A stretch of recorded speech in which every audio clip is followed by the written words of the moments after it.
One of the problems is having a soupy or runny buttercream. This happens when we added the butter when our bowl is still warm, or when our butter is too soft and we added it to the meringue. But don't worry, we can save this soupy or runny buttercream. Just keep it in the fridge for at least 15 to 20 minutes.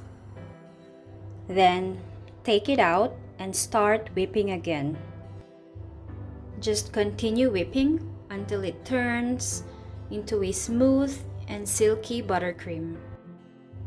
It works like magic. From a runny, thin, and a soup-like buttercream to a smooth and silky buttercream. As easy as that, and this is our smooth and silky buttercream.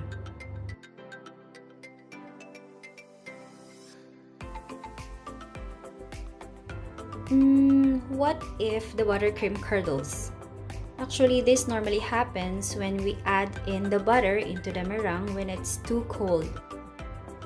Don't you worry guys, what I do is I just keep on whipping, whip and whip and whip until it all comes back together, and you can see the smoothness and the glossiness of the buttercream. And that's it.